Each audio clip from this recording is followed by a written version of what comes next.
Hej, vi skal lige have gentaget lidt omkring celler og DNA. Vi har fokus på dyreceller.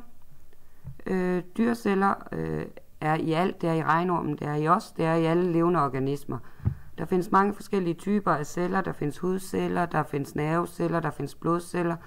Blodcellerne er blandt andet bygget til at transportere ilt rundt i kroppen. Hudcellerne er bygget til at holde bakterier ude osv. Zoomer vi lidt ind på cellen, får vi her, at dyrecellen er ofte rund. Man skal forestille cellemembranen, der er her yderst. Det er ligesom en vandballon, der er bygget til at holde alle tingene inde og på plads i cellen. Inde i cellen, der har I blandt andet ribosomerne. Her. Det er proteinfabrikken. Det er her cellen danner proteiner, og det gør de for de baser, der er i DNA'et. Det blå herude, eller indeni, det er cytoplasma. Det er slim. Det bliver brugt til igen at holde alle de her forskellige dele på plads. Inde i selve cellekernen, det her vi har kromosomerne.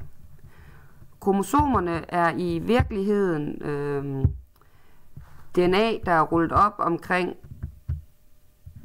et protein. Hvis I kigger her, så kan I se, her er DNA'et rullet op.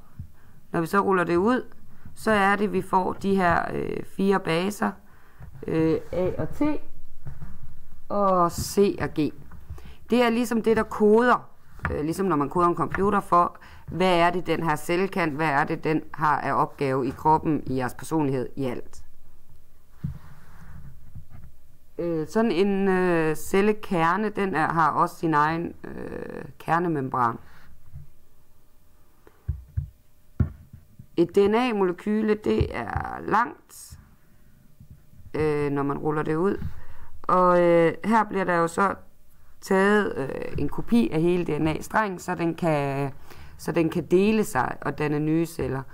Hvis vi lige går tilbage til selve cellekernen, eller cellen, dyrecellen her, så cellemembranen, den er lavet af fedt, og det er derfor, det er også vigtigt, at man spiser fedt. Det er, så vi kan danne nye celler.